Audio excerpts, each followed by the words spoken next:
بسم الله والحمد لله والصلاة والسلام على رسول الله وعلى آله وصحبه ومن والاه إلى يوم الدين وبعد. سبحانك لا علم لنا إلا ما علمتنا إنك أنت العليم الحكيم.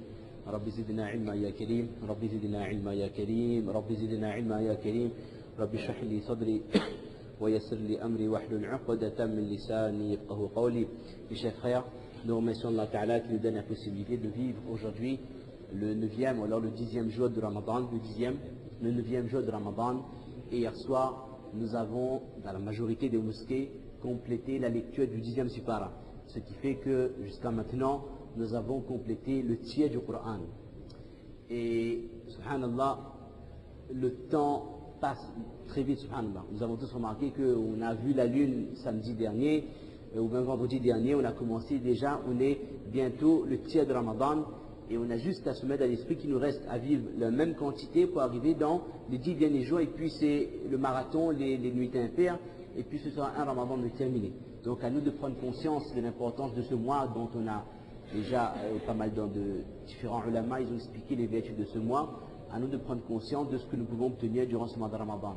Et la dernière fois, on avait expliqué qu'Allah Ta'ala attend du musulman trois choses. L'accomplissement des bonnes actions, ça on en a parlé. On a vu également que le musulman doit faire le maximum pour rester éloigné du haram. Ça aussi on a dit, l'effort qu'on doit faire sur ce plan.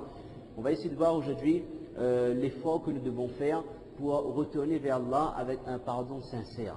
Mais avant même d'arriver à la notion de tawbah, nous allons essayer de discuter un petit peu, dans la mesure du possible, Inch'Allah, avec le temps qu'on dispose, sur la notion du péché. Alors, avec une question incontournable que peut-être certains penseurs islamiques peuvent se poser, si Allah Ta'ala vraiment attend de nous que nous restons éloignés des péchés. Dans ce cas, pourquoi est-ce qu'Allah Ta'ala a créé Shaitan? C'est une question qu'on peut se poser.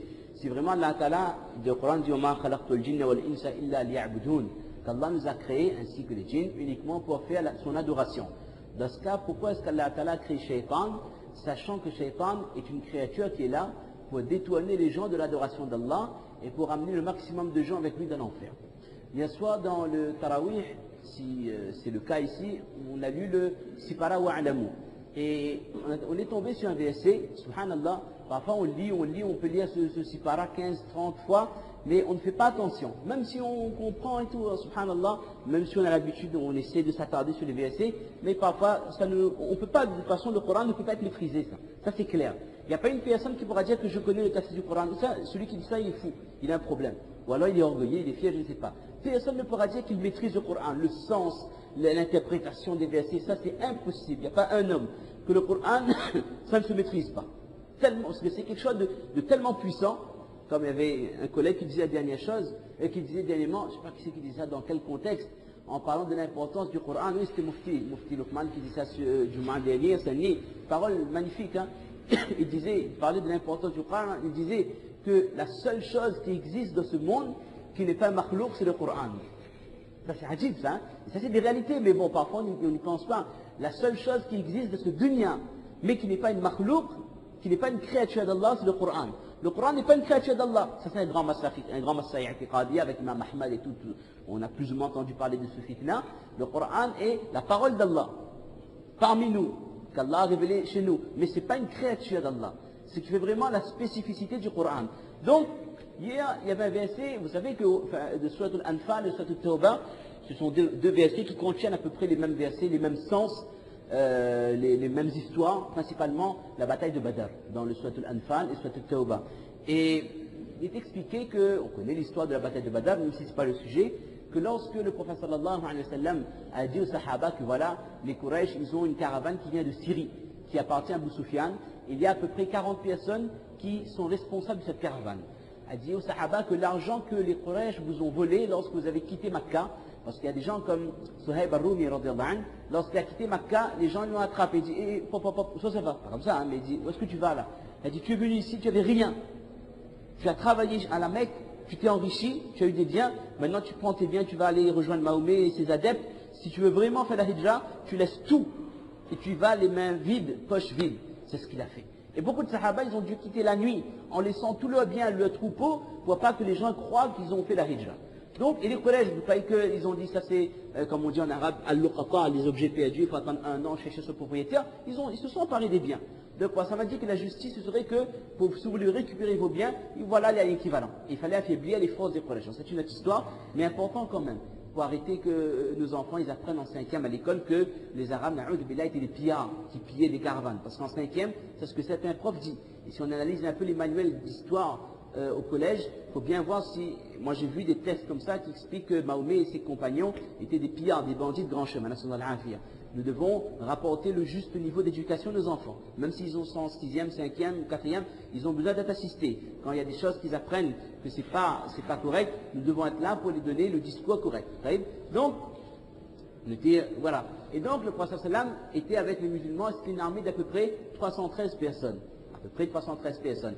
Quand Abu Sufyan a eu la nouvelle que les musulmans allaient intercepter la caravane, Abu Sufyan a fait demander du renfort de la Mecque. Et il y a une armée de 1000 personnes qui est venue renforcer les 40 qui étaient déjà présents.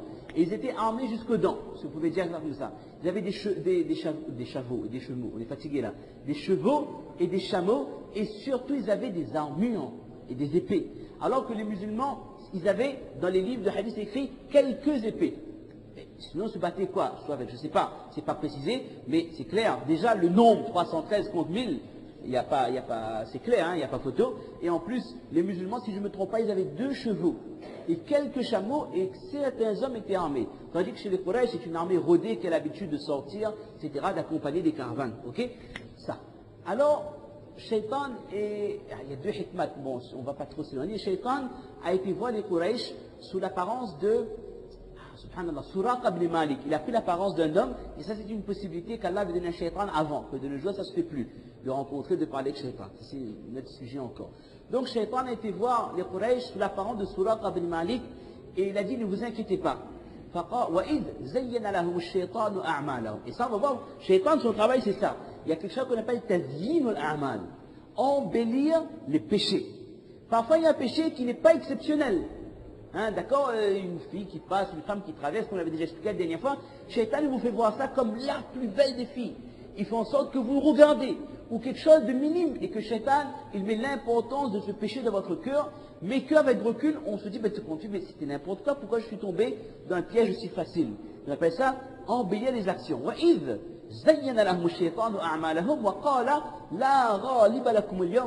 Aujourd'hui, personne ne vous fera du mal, personne n'aura le dessus sur vous. Il dit au Quraysh, ne vous inquiétez pas, au-dessus, aujourd'hui, vous aurez la victoire totale, une victoire écrasante. Et moi, je suis le terme exact serait votre voisin, mais c'est comme si que je suis votre garant. Je suis là, je vous protège. Et les gens étaient contents, ils disaient, il est là avec nous, il nous assure son soutien. Quand les 2 armées se sont rencontrées, là, les données ont changé. Et vous dites que oui, mais logiquement c'est le contraire. Parce que si on remonte un peu le verset à la première page, Allah explique que les Mécois étaient à un tel niveau, les musulmans étaient à un tel niveau, qu'ils ne pouvaient pas se voir au début. Et Allah a dit que en ce sens, il y a 2 versets qui parlent à peu près les mêmes choses, que si les 2 armées s'étaient vues, il y aurait peut-être un découragement du côté des musulmans. Et même que la vision, si je ne me trompe pas, que le prophète avait eu de l'armée, c'était une petite armée. Autrement, il y en a qui se seraient dit que, attendez, mais s'ils sont à 1000 ou on est à 300, ils auraient hésité. Est-ce qu'on y va ou on n'y va pas? Donc là, Allah Ta'ala fait en sorte que les musulmans, ils perçoivent la chose comme étant facile. Et ça, c'est une hikmat aussi, le taqdir. Parfois, Allah Ta'ala, il fait en sorte que nous ne voyons pas, nous ne comprenons pas toutes les choses. Si vous dites que bon, on a besoin de l'Umrah. Mais si on vous avait dit qu'il faut attendre tant de jours pour qu'il y ait visa, tant de jours pour qu'il y ait l'avion, tant de jours pour qu'il débloque ça, pour faire ça. Ou quelqu'un vous a khouroul fi sabilillah. Dit que oui, mais attention, mais là-bas, il y a tel problème administratif, qu'on arrive à l'aéroport, il y a ça, etc. Mais si on connaît à l'avance toutes les péripéties qu'il risque d'y avoir, ben, personne ne fait pas. C'est comme si même quelqu'un prend un médicament, si vous allez dire toutes les contre-indications, la ilaha illallah, de l'iprane, vous ne vivez plus.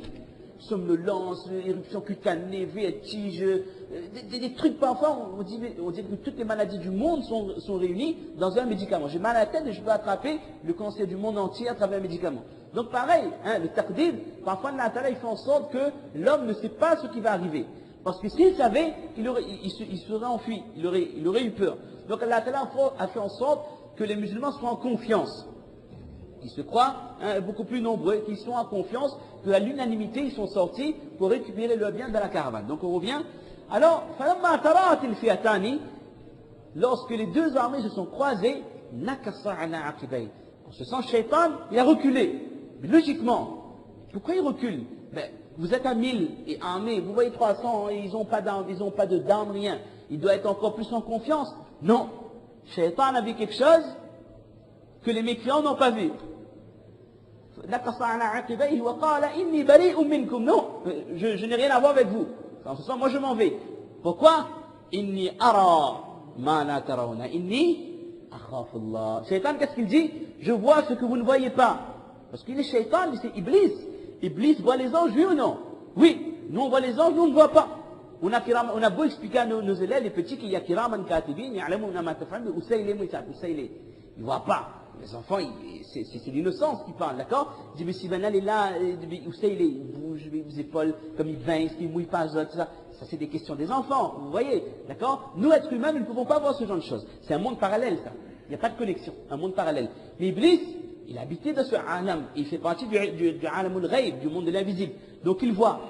Et Iblis, lorsqu'il a vu l'armée des musulmans arriver, il a vu qu'Allah Ta'ala avait envoyé les malaïkas qui encadraient l'armée des musulmans. Selon la majorité des ulama de Sira et de Marazi, ils disent que c'est la seule campagne pour laquelle Allah Ta'ala a envoyé directement les malaïkas assister les musulmans. Les malaïkas sont descendus. Et Ibn Kathir, rahimallah, il dit dans son tafsir, j'ai pas le texte sous les yeux, il dit que Allah Ta'ala avait envoyé Jibril avec une armée d'anges qui était à droite de l'armée. Mikaïl avec un groupe d'anges qui était à la gauche, et ainsi que d'un autre grand ange qui accompagnait les musulmans. Donc lorsque Iblis, Shaitan, a vu les malaïkas auprès des musulmans, là il a dit, je vois ce que vous ne voyez pas. Et là Shaitan a dit la phrase, on pourrait dire la phrase qui tue, qui montre vraiment la réalité de Shaitan. Inni akhafullah.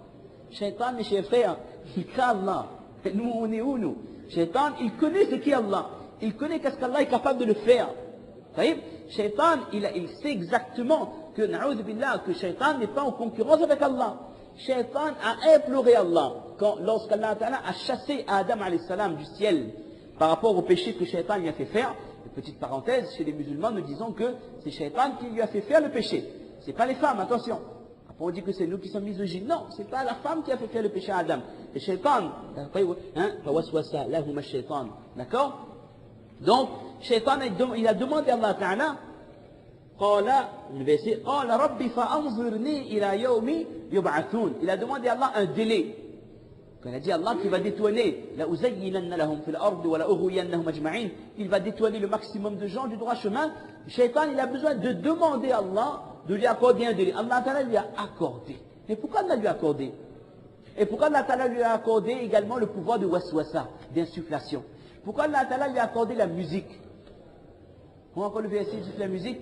Subhanallah. وَاسْتَفْزِزْ مَنِ اسْتَطَعْتَ مِنْهُمْ بِصَوْتِكَ وَأَجْلِبْ عَلَيْهِمْ بِخَيْلِكَ وَرَجِلِكَ etc. etc. Allah Ta'ala lui a donné ces pouvoirs à Shaitan.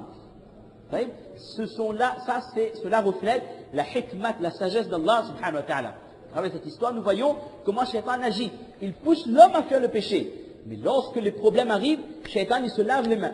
Et c'est un verset qu'on avait expliqué l'année dernière. Quand Shaitan sera dans le feu avec les mécréants,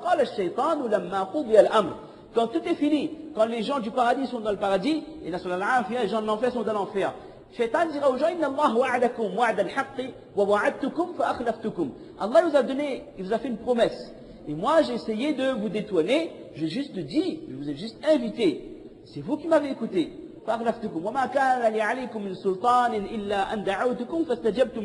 Que moi je n'ai fait que, j'avais pas d'emprise sur vous. Je ne vous ai pas obligé de me suivre. Shaitan va dire aux jeunes, je n'étais pas obligé d'aller à Saint-Gilles au safari ou au boîte de nuit Saint-Pierre le soir. Je n'étais pas obligé de consommer de l'alcool. Je n'étais pas obligé de consommer les amals.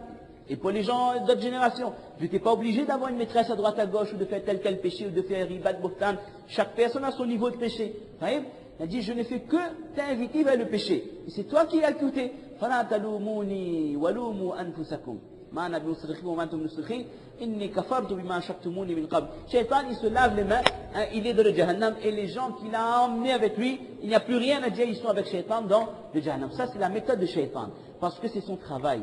Par sa fierté, son orgueil, il a dit, je vais faire ça. Et lui, il connaît, lui, qu'il va aller dans le Jahannam. Il sait, mais il aimerait amener le maximum de gens. Et c'est pour ça que Allah Ta'ala, lorsqu'il crée Iblis, les anges, ils ne comprennent pas. Pardon, lorsqu'Allah Ta'ala crée l'homme, les anges ne comprennent pas. Oh Allah, en ce sens, tu crées une race qui va semer la corruption sur la terre, qui va éparpiller le sang, alors que nous, nous faisons ton tasbih, ton tahmid, nous faisons tes louanges. Allah Ta'ala dit, je sais ce que vous ne savez pas. Allah Ta'ala savait que parmi la hikmat de la création de l'homme, c'était pour faire ressurgir cet orgueil qui habitait Iblis.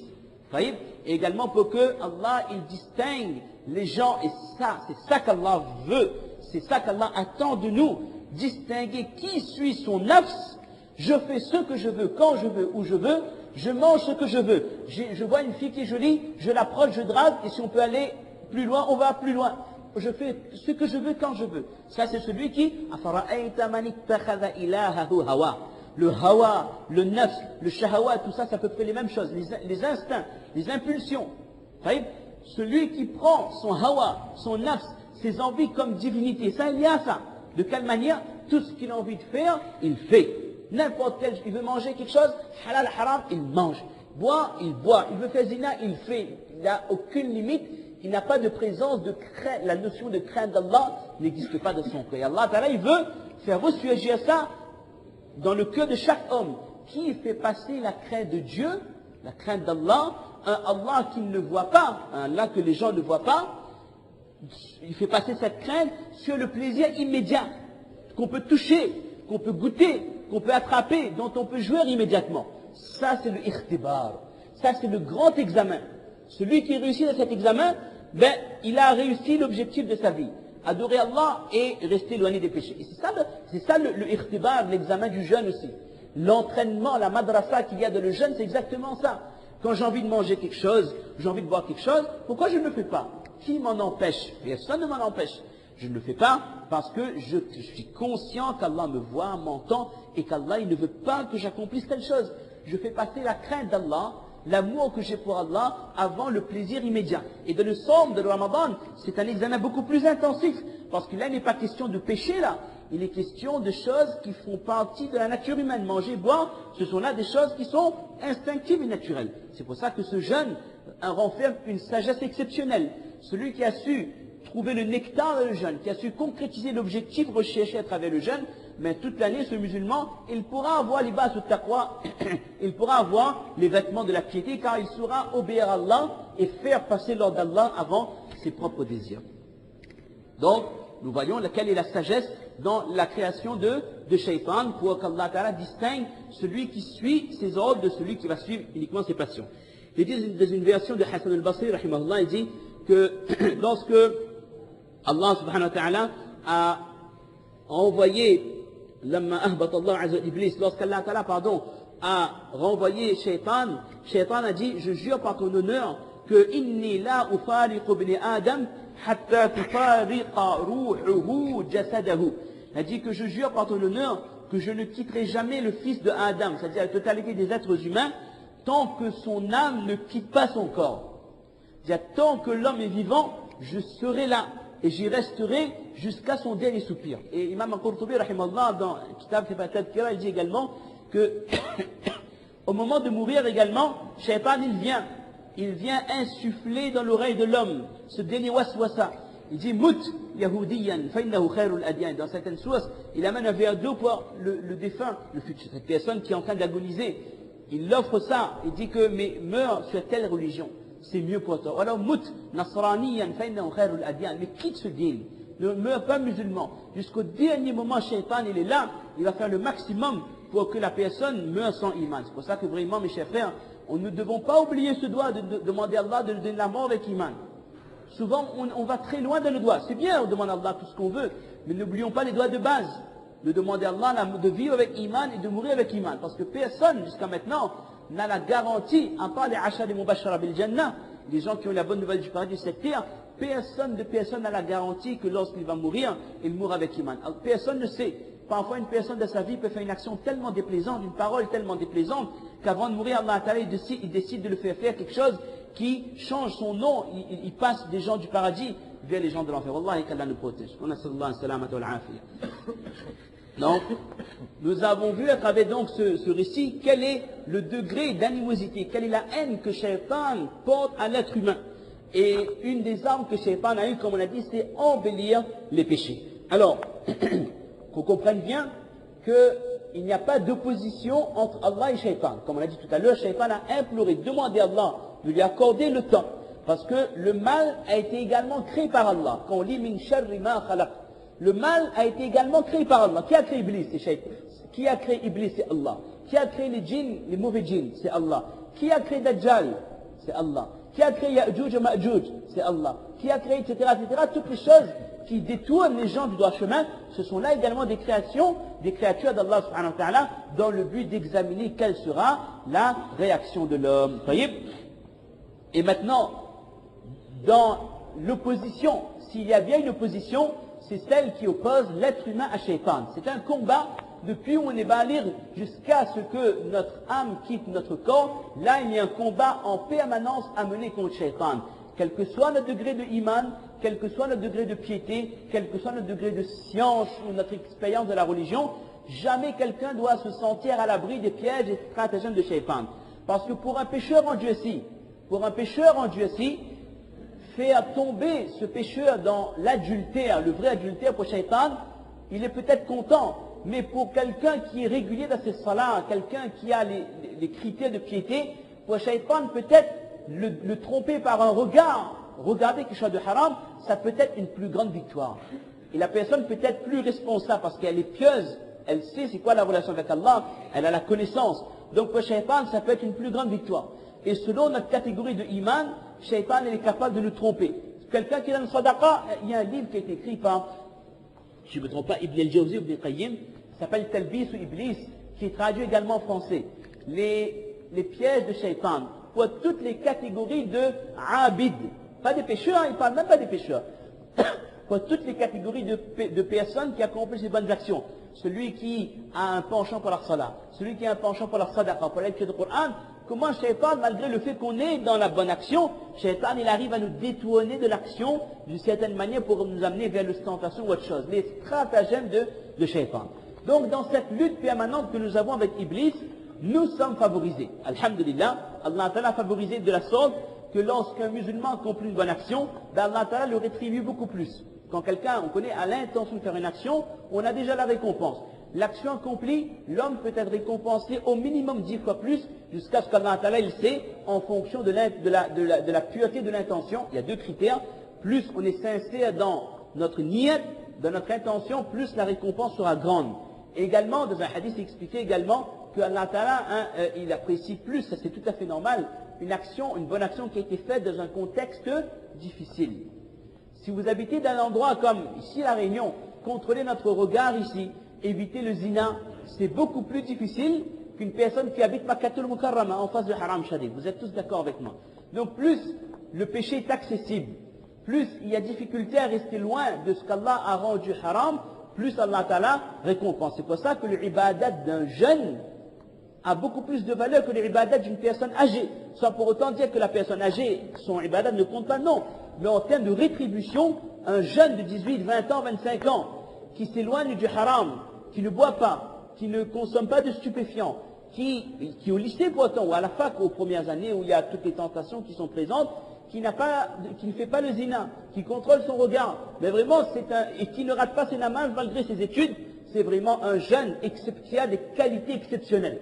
Et ce n'est pas pour rien si parmi toutes les tranches d'âge, Allah a spécifié parmi les gens qui seront sous l'ombre du trône d'Allah, Shabun Nasha'afi fi ta'atillah, parmi les gens qui, le jour de la résurrection, alors que l'humanité tout entière sera debout pendant 70 années, sous le soleil et avec les portes de l'enfer, de la chaleur se dégagera, Allah Ta'ala mettra à l'abri, sous l'ombre de son trône, cette catégorie de personnes, et parmi ceux-là, Shabun, un jeune qui a grandi de l'obéissance d'Allah. Ce jeune qui, malgré les tentations de la jeunesse, a su rester ferme de l'obéissance d'Allah, a su rester éloigné des péchés, ce jeune-là, il a une place assurée sous l'ombre du trône d'Allah, Allahumma ja'alna minhum. Et par rapport aux catégories de personnes, la veuve n'a pas eu une promesse comme ça, l'orphelin, ou alors la personne âgée qui reste dans ses bonnes actions, etc. C'est le jeune, parce qu'Allah, il sait quel est le degré de tentation lorsqu'on est jeune, quelles que soient les époques. Mais plus on avance, plus les tentations sont nombreuses. D'accord? Également, parmi les choses qu'Allah Ta'ala nous a données, nous a favorisées dans la lutte avec Shaitan, il y a des périodes où on fait peu d'actions et Allah nous rétribue énormément, comme le mois de Ramadan, comme le 6 Shawwal, comme le 10 Dhul Hijjah, etc., etc. Et également, il y a des endroits, comme Makkatul Mukarrama, Madinatul Munawwara, Arafat, pendant la période de Hajj, où les actions ont une récompense qui dépasse ce qu'on peut imaginer. Également, dans certaines situations, quand quelqu'un est en voyage, ses doigts sont acceptés, ou quand quelqu'un est malade, ses péchés sont effacés. Donc, Allah Ta'ala nous a favorisé énormément dans la lutte permanente avec Shaitan et avec notre nafs, en nous rétribuant beaucoup plus que ce que nous méritons. Ça, c'est le premier facteur des péchés, c'est Shaitan. Le deuxième facteur qui nous amène vers les péchés, ce sont là ash-shahwat, nos passions, nos envies. Lorsque Jibril alayhi salam a visité l'enfer et qu'il a vu les péchés qui mènent à l'enfer, il a dit avec Allah, jamais un homme ne pourra éviter l'enfer. Tellement les péchés, ces péchés-là concernent l'homme. Ce sont des péchés que l'homme aime. Tellement il y a des plaisirs dans ce monde, dans le dunya, que jamais un homme ne pourra éviter ça et accéder et ne pourra éviter ses péchés. Donc tout le monde ira en enfer.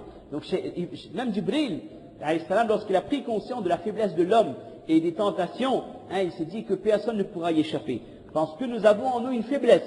Chaque homme ou femme, bien sûr, chaque être humain a un penchant pour ce qu'Allah rend du haram. Et ça fait partie de l'embellissement du haram, que dans chaque péché, il y a un plaisir. Dans la consommation de l'alcool, il y a certes un plaisir minime. Dans tous les péchés, il y a un plaisir immédiat. Et l'homme fort, l'homme qui a le iman, qawi, c'est cet homme qui saura dépasser ce plaisir accessible, palpable, mais tellement éphémère, pour faire passer le contentement d'Allah avant. Et cet homme-là, ça m'a dit que man taraka shay'an lillahi awwadahu Allahu khayran minhu. Celui qui délaisse quelque chose pour Allah, alors Allah Ta'ala lui accordera quelque chose de mieux. Quoi de mieux? Allah seul le sait. Mais si Allah il promet quelque chose de mieux, Allah, il n'est pas na'ud billah, Allah il donne. Allah il est capable de donner énormément. Et on peut nous donner un indice. Lorsque le prophète sallam parle du regard, c'est sahmum masmoumun min sihami iblis, c'est une flèche empoisonnée parmi les flèches de Shaitan. Et le prophète sallam dit que celui qui contrôle ce regard pour Allah, en compensation ou alors en récompense, Allah Ta'ala lui accordera une lumière avec laquelle il trouvera halawatul iman. Ce sont des cadeaux qu'Allah il donne. C'est pas qu'Allah il vous fait riche, il vous donne un bon travail ou autre chose. Non, des cadeaux qui nous servent dans le dunya pour nous propulser au plus haut degré du paradis. C'est quoi ça? Une personne qui a eu une lumière qui lui procure le halawatul iman. C'est quelqu'un qui ne trouvera aucun autre plaisir que dans l'adoration d'Allah. C'est-à-dire comme les sahaba, quand ils faisaient namaz, ils étaient heureux. Lorsqu'ils étaient dans la masjid, c'était des gens épanouis. Quand ils sont dans l'adoration d'Allah, c'est là que vraiment ils trouvent leur marque. Trouver le plaisir de l'ibadat d'Allah, mes chers frères, ça c'est quelque chose d'exceptionnel, parce que cet homme-là, jamais ne trouvera lourd l'ibadah. Jamais il ne fera une bonne action par routine. Chaque fois qu'il va faire, ce sera avec sincérité, avec dévotion, avec envie. Il se rapprochera de jour en jour d'Allah Ta'ala. Son iman augmentera de jour en jour. Ce sont là des promesses de récompense pour quelqu'un. Et je vous dis, faire une bonne action, c'est bien. Parce qu'il y a plein de gens qui font de bonnes actions. Regardez le mois de Ramadan. Il y a beaucoup de gens qui ne sont pas forcément réguliers au namaz en temps normal, mais qui donnent dans le chemin d'Allah. Ils aident les pauvres, ils donnent pour la magie, ils font de bonnes œuvres. On les encourage, qu'Allah les récompense. Mais faire des bonnes actions, c'est accessible. Les gens, ils le font, ça. Mais s'éloigner du haram, ça c'est autre chose. C'est une autre question. C'est pas la même chose. Et je dirais même plus, c'est plus difficile. Il est plus dur de rester éloigné du haram que de faire beaucoup de bonnes actions. D'accord? Et les deux péchés dans lesquels les gens ils tombent comme des mouches, qu'Allah nous protège, c'est ce qui concerne comment on appelle ça, les relations, ce qui concerne tout ce qui a trait à l'adultère, ce qui concerne les femmes, ça là-dedans, beaucoup de gens ne peuvent éviter de tomber dans ce genre de péché. Et la deuxième chose, c'est ce qui concerne l'argent facile. Dans un petit contrat, une petite signature qu'on avait expliqué une fois, vous pouvez gagner tel intérêt ou alors telle quantité d'argent, Il est dur à un homme de résister à l'argent facile. Là, vraiment, il faut avoir une taqwa solide qui peut résister à la tentation de l'argent.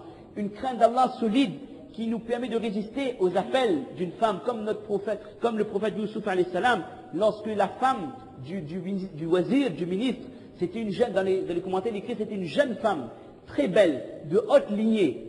Et Youssouf, c'était l'homme le plus beau à cette époque, hein, et il était jeune également. Et cette femme, elle ne pouvait pas avoir d'enfant. Apparemment, c'était par rapport à son mari. Donc, elle avait une attirance pour Youssouf alayhi salam. Et c'est là que s'est distingué Youssouf alayhi salam, malgré tous les facteurs qui étaient réunis pour qu'il tombe dans le haram. Youssouf alayhi salam a su faire passer la taqwa Allah, la crainte d'Allah, avant le plaisir immédiat. Oui.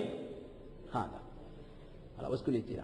Donc, là, on a parlé des passions, du plaisir que l'homme peut trouver dans un péché. Et que accomplir des bonnes actions, on peut le faire. Mais rester loin des péchés, ça c'est vraiment quelque chose d'admirable. Et Allah Ta'ala aime ce musulman qui reste éloigné des péchés uniquement pour Allah Ta'ala. Et dans un hadith, il dit, subhanallah, ça c'est des hadiths exceptionnels ça. Lorsqu'Allah Ta'ala rencontrera les musulmans de le Jannat, lorsqu'Allah Ta'ala aura installé les mu'minines dans le paradis et que les gens se retrouveront entre eux, les amis, les familles, le mari qui a perdu sa femme retrouvera sa femme, la femme qui a perdu son mari retrouvera son mari. Ceux qui ont perdu leurs parents retrouveront leurs parents. Ceux qui ont perdu leurs enfants retrouveront leurs enfants.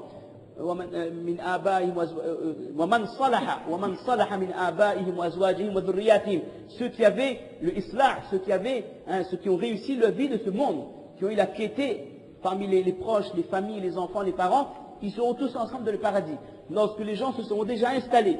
Et il est dit, c'est un hadith, on s'éloigne du sujet, que lorsque le musulman entre au paradis, wallahi, le hadith dit à peu près, la ahda min manzilihi fi dunya. La personne connaîtra sa demeure dans le paradis, tout comme elle connaît sa maison de ce dunya. Quand vous habitez dans telle rue, la rue Jean Châtel, ou Pasteur, ou Gilbert, autre chose, vous savez exactement votre maison, vous reconnaissez votre maison, pas besoin de chercher. Elle dit, dans le Jannat, ce sera pareil. Le musulman entre dans le paradis, son cœur l'amène directement vers sa maison. Il connaît déjà, ça c'est mon palais, ça c'est ma demeure dans le Jannat.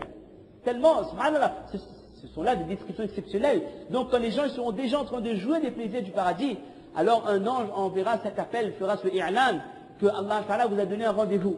Allah Ta'ala veut vous rencontrer. Et là les gens, le hadith est très long, on appelle ça Yawmul Mazid, c'est exceptionnel. Et sur internet, il y a, sur un site très connu, Islam 365, il y a un des Aïmas de Makkatul Mukarrama qui a fait ce discours, qui a été sous-titré en français. Celui qui regarde ça, il ne pleure pas, il n'a pas de cœur. Si je ne trompe pas, c'est Cheikh Al-Mu'ayqil, Hafidahullah, il avait fait ce khutbah, ça remonte à 4 ou 5 mois, il faut chercher dans les archives, où il écrit à l'hébergeur, c'est un khutbah, je l'ai regardé je ne sais combien de fois, si quelqu'un regarde ça, avec le sous-titré en français, il ne pleure pas, c'est que son cœur est vraiment, c'est difficile, il y a un gros problème. Il explique comment les musulmans vont rencontrer Allah, comment Allah Ta'ala va parler avec chaque musulman, avec chaque personne disant, oh mon serviteur, hein, et les gens ils vont se parler entre eux, ils vont dire que tu te souviens de ce dunya, dans le bas monde, comment c'était difficile, comment il y avait des difficultés. Et là, il dit que, est-ce que tu te rappelles quand est-ce qu'Allah m'a pardonné? Et là, Allah, il va mettre cette science dans nos cœurs, oui, telle nuit, tel moment, quand je demandais Tawbah, là, Allah m'a pardonné. C'est comme ça que je suis là, c'est comme ça que je suis dans le paradis. Des conversations à un endroit où l'homme a réussi sa vie. Mais subhanallah, c'est idyllique ça. Un homme qui est dans le paradis, qui parle à son prochain, et dans le paradis, les gens, ils n'ont plus de méchanceté dans leur cœur. Il n'y a plus de hasad, plus de jalousie, plus de mauvaise pensée, plus d'envie de nuire. Pourquoi il a ça? Moi j'ai pas ça. C'est pour ça que même ceux qui seront dans les plus bas degrés du paradis, il n'y a pas de bas degré dans le paradis, ils ne seront pas jaloux par rapport à ceux qui sont dans le Firdaus. Ils se rendront visite mutuellement, mais tout ce qu'il y a de saleté dans le cœur sera entièrement enlevé. Alors Allah Ta'ala, il parlera avec chacun de ses serviteurs, chaque musulman. Là-haut dans le Jannah, il y a le temps, subhanallah. C'est que du plaisir. Allah Ta'ala dira, oh mon serviteur, en ce sens, tu te souviens tel jour, telle époque, tu avais fait telle erreur de ce dunya. Et l'homme dira, mais c'est pas des reproches. Et l'homme dira, oh Allah, mais tu m'as pas déjà pardonné. Allah Ta'ala dit, oui, je t'ai pardonné. Mais c'est grâce à mon pardon d'ailleurs que je t'ai fait accéder au paradis. Et parmi les choses qu'Allah Ta'ala dira lorsqu'il réunira tous les musulmans de le paradis, il dira, Aïna ibadi alladina, en ce sens, où sont mes serviteurs qui m'ont adoré, walam yarawni. Où sont ces serviteurs qui m'ont adoré et qui ne m'avaient pas vu? C'est ça, ilmul ghaib. J'adore Allah, même si je ne l'ai jamais vu, même si je ne l'ai jamais entendu, même si Allah ne m'a jamais parlé, je suis conscient que Allah c'est mon khaliq, Allah m'observe, attend de moi quelque chose. Et c'est ça, mes chers frères, si nous ressentons dans notre cœur la présence et la grandeur d'Allah, nous avons la crainte d'Allah dans nos cœurs, assurément on sera resté éloigné du haram. Taïb, Inch'Allah. Également, je voudrais continuer un petit peu, encore peut-être 2 minutes, le pouvoir de waswasa. Parmi les armes que Shaitan a eues, il y a ce pouvoir d'insufflation dont on a légèrement abordé tout à l'heure. Alladhi yuwaswisu fi sudurin nas. Alors Shaitan, pour détourner, pour insuffler de mauvaises pensées dans le cœur de l'homme, il y a beaucoup de méthodes. Il y a différents degrés. Il y a différents forfaits, on pourrait dire.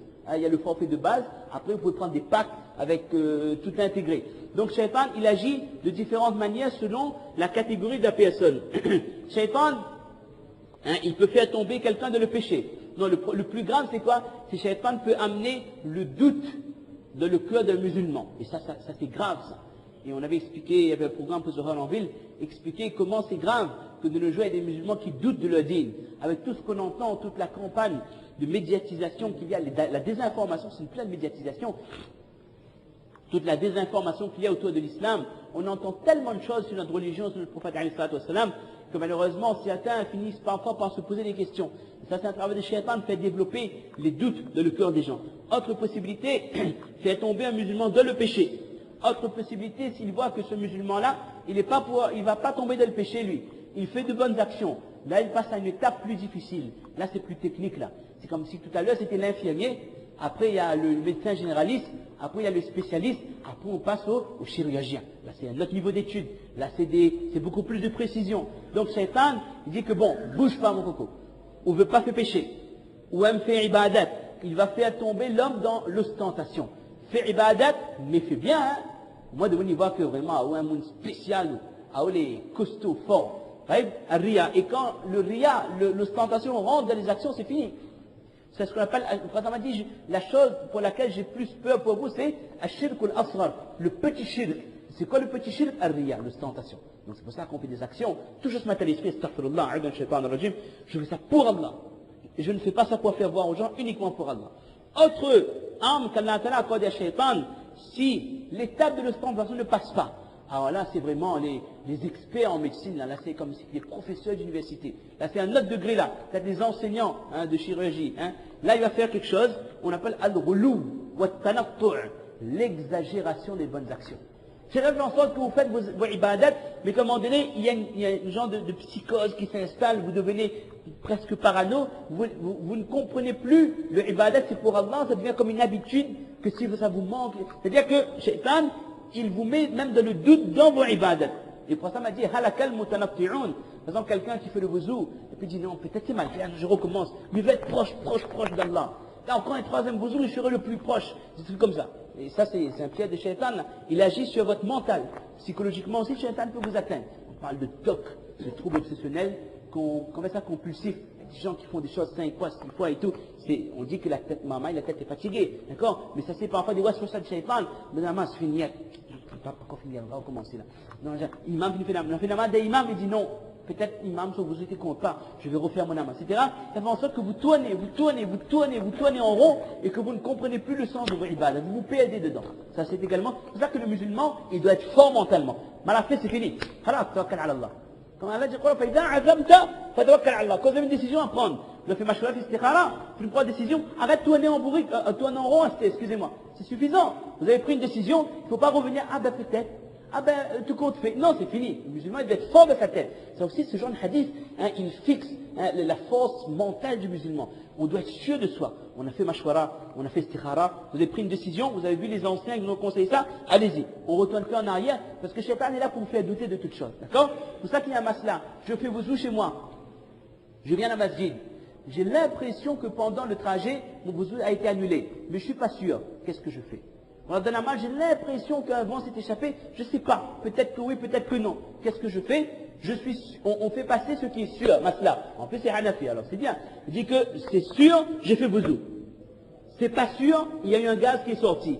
On fait passer ce qui est sûr. Ce qui est sûr, on a dit qu'à chaque, là, yazal bil yaqin. Al yaqin, yazal bil shak, le contraire. Ce qui est sûr aura toujours la prédominance sur ce qui est douteux. De la sorte, parce que sinon, là, Si à chaque fois que vous êtes dans le sida, au ventre, fait des ordres, on a un petit doute là. Ou alors, on a un petit problème là. Ben, il y a toute la masse, on est obligé de courir, aller refaire vos aller revenir. C'est-à-dire, chaque rakat, il faut refaire vos revenir. Et de cette manière, Shaitan, il vous fait perdre le nord, vous ne comprenez plus les ibadat. C'est un peu difficile à cerner. C'est ce qu'on appelle al-ghulu wa al-tanattu'.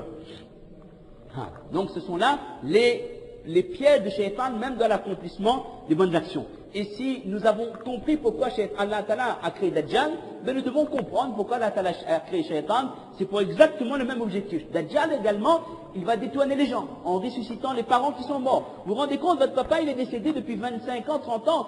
Shaitan il fait ressusciter votre père. Et votre père dit, mon fils, obéis cet homme. Pas Shaitan. Dajjal fait ressusciter votre père. Et votre père il dit, oh mon fils, suis cet homme, il est dans le droit chemin. Ça, c'est des épreuves difficiles ça. Peut-être parce qu'on a dit n'espérez jamais être là à l'époque de Dajjal, parce que c'est un degré de fitna qu'on ne peut pas imaginer. Si vous êtes présent, n'allez pas le voir. Il va faire des choses incroyables. Mais Shaitan, c'est le même objectif, mais c'est un travail qui est permanent. Donc, si avec toutes ces pièges que Shaitan essaie de nous tendre, le musulman, il s'est resté ferme dans sa foi, resté éloigné, alors c'est un musulman qui aura réellement atteint la taqwa, la crainte d'Allah, qui aura vraiment eu la crainte d'Allah dans son cœur. Mais avec tout ça, nous ne sommes pas parfaits. Il n'y a pas un homme ici, qu'il soit musalli, tout le monde est musalli, qu'il soit non-alim, ou alim, ou mufti, ou cheikh, ou hadith, ou cheikh, ou l'islam, ou je ne sais quoi, il n'y a pas un homme qui pourra dire, moi, mon cœur est propre. Ça, celui qui dit ça, c'est celui qui ne voit pas, il ne voit pas. Il pense que c'est propre. Bref, il n'y a pas un homme qui peut dire que moi, je ne fais pas de péché. Moi, je n'ai rien à me reprocher. Je n'ai rien sur la conscience. Na'udhu billah. Kullu bani Adama khatta'un. Tous les fils d'Adam, tous les hommes sont pécheurs. Mais les meilleurs des pécheurs, ce sont qui? Ce sont les gens qui demandent pardon à Allah lorsqu'ils ont fait des péchés. Même les Sahaba, ils avaient fait des erreurs. Une fois, Abu Bakr avait une petite altercation avec Rabi'a bin Ka'b al-Aslami. Et il y a eu une petite friction. C'était une erreur d'Abu Bakr. Il a demandé Tauba, etc. Donc n'importe quelle personne, regarde, il y avait 3 Sahaba, illustres Sahaba, ils n'ont pas participé à Ghazwat Tabouk. Mais c'était une erreur. Nous restons avant tout des hommes, mes chers frères. Et c'est en reconnaissant notre faiblesse que nous prenons conscience que nous faisons des péchés. Et avec ce mécanisme, on sait qu'on est faible. Et je sais que je fais des péchés, mais je sais pertinemment qu'Allah, il connaît ma faiblesse. Mais qu'Allah attend de moi que je revienne vers lui lorsque j'accomplis des péchés. Il même dit que si on n'accomplissait pas des péchés, Allah aurait créé des peuples qui font des péchés pour demander tauba. Tellement Allah aime un musulman qui retourne vers Allah. Parce qu'un musulman qui demande tauba, c'est un musulman qui a premièrement conscience qu'Allah existe. Et deuxièmement, il a yaqin que mon Rabb, il est Ghafour Rahim. Allah, il est pardonneur. Et qu'Allah, il a compris, il sait que je fais des erreurs. Et j'ai l'espoir en mon Rabb. Et c'est quelqu'un qui sait que j'ai des comptes à rendre auprès de mon Seigneur. Ça, c'est pour ça qu'un musulman qui va vers Allah, il lève ses mains pour demander pardon, assurément Allah va le pardonner. Alors, comment demander pardon à Allah de ce mois de Ramadan, ça, on va laisser ça pour dimanche prochain, Inch'Allah, si Allah nous donne encore la vie, on aura l'occasion de développer, d'expliquer qu'il n'y a pas de limite pour le tauba, ni dans le temps, ni dans la quantité des actions, des péchés, et qu'un musulman ne doit jamais désespérer de la clémence d'Allah, même si on a 30 ans. Jusqu'à 30 ans, on a fait toutes les bêtises du monde. N'importe quelle discothèque, ça va, il fait rentrer à moi. Le frère, tout y connaît à moi. L'alcool, c'est mon affaire. Les zina, je ne peux plus compter mes conquêtes. Je fais tant de péchés. Et puis parfois, une personne peut se dire que il se présente mon figure sale comme ça devant Allah pour ça. Jamais Allah pas. Non, mes chers frères. Si Allah a perçu de la sincérité de votre cœur, que ce n'est pas un tauba programmé. Je fais les 400 coups à 40 ans, je demande tauba. Non. J'ai fait des erreurs, mais je veux vraiment qu'Allah me pardonne. Je veux changer ma vie. Même si dans les hadiths, quand ça concerne Joël Arafat, même si vos péchés sont plus nombreux que les grains de sable dans le désert, ou plus nombreux que les écumes de la mer, ou que les gouttes de la pluie, Allah Ta'ala, il peut tout pardonner. Inna Allah yaghfiru dhunuba jami'a. Si Allah Ta'ala a pardonné à Wahshi, qui a tué l'oncle du prophète sallam, qui l'a éventré, qui a tiré son foie pour donner à Hind pour mâcher, et que dans certaines versions, il a découpé les oreilles, il a mutilé le corps de Hamza radhiyallahu, lorsqu'il a accepté la ilaha illallah, Allah l'a pardonné. Mes chers frères, inna Allah yaghfiru dhunuba, le terme c'est quoi? Jami'a, tout Allah est capable de pardonner. Nous devons avoir dans notre cœur l'espoir que dans ce Ramadan, Allah me pardonnera, et que le Ramadan 2009, c'est un Ramadan différent. parce que là, je demande pardon sincèrement à Allah, et depuis ce Ramadan, ma vie change. Ma relation avec Allah va changer. Je redémarre ma vie du bon côté. Qu'Allah donne le tawfiq de faire un tawbah nasuha. On verra la prochaine fois quelles sont les conditions que nous redémarrons ce Ramadan avec un compte vierge de péché et que nous restons fermes de l'obéissance d'Allah. Subhana rabbika rabbil izzati amma yasifun. Salamun ala al-mursalin. Alhamdulillah.